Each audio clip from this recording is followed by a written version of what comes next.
Ay mga paps, nagpapalit tayo ng CVT fluid, Toyota Vios Dual BBTI. Tinatanggal natin yung size 10 na to, tapos ibababa natin yung oil pan. 80k mileage pa lang yung kay boss, ayaw niya nang pa-sobrahin sa tinakbo. Kaya hindi drain na po natin, no? Tinatanggal natin yung size 10 na paikot na mga tornilyo para malinisan din natin yung oil pan tsaka yung filter, yung strainer niya. Yan. Pwede niya rin i-drain muna rito, pero ang pagpalit talaga nito mga idol, kailangan tanggal oil pan talaga, kasi hindi nyo masisimot yung marami-raming fluid na 4 liters. Yan. Okay, sige, tinatanggal ko muna mga idol, ha. Ay mga paps, okay, ito na, pinapatulo na natin. Bali, si idol natin, itong Toyota Vios, Las Piñas. Saan nga ba si boss? Teka. Ay mga paps, bali, tinatanggal na natin yung transmission filter. May 4 na tornilyo din po yan na tatlo dito nga sa filter, para yun, bago natin siya matanggal. Kailangan to, pag tinanggal natin yung oil pan, linisan na rin po natin. Pagka may pamalit naman, pwede rin naman palitan. Yan. Kasi nga, bubunutin na natin yan, mas talagang tatapon pa yung marami rito ATF CVT fluid yan. So, yung o-ring, ayan, naiwan yung o-ring, kailangan laging hindi mawala.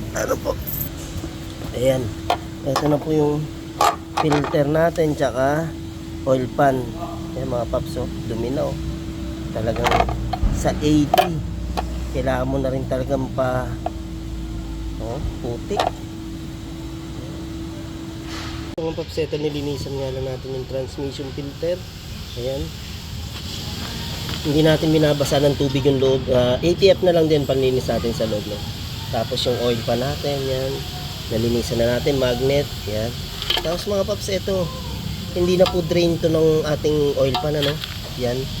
Ano na po yan, dyan na po natin sinusukat yung ATF na CVT natin kung marami pang laman. Iluluwagan mo lang to sa allen wrench, yan. Tapos masusukat na yung kung may lalabas na CVT fluid, ibig sabihin marami pa pong laman. Kaya pag drain talaga ng ating CVT, tatanggalin natin tong pinaka oil pan. Tapos itong filter, pwedeng linis, pwede rin pong palitan pagka may budget naman. Tapos ito CVT fluid natin 4 liters, inuubos po natin yun. Mga paps, kakabit na natin yung filter, Talagang nangitim din naman po yung ating transmission sa dumi. Kabit na natin yung filter, basta wag po natin kalimutan yung pinaka o-ring nya.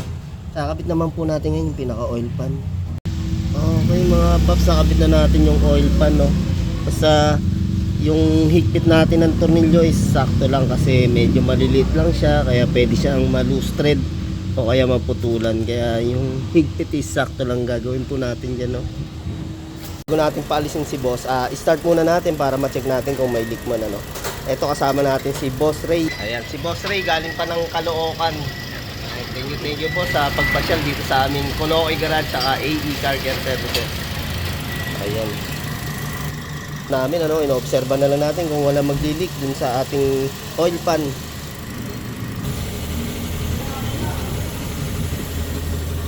Ayan, okay naman mga paps, wala ang leak. Tsaka syempre, ayun, maganda-ganda na yung ating ATF, kaya CVT.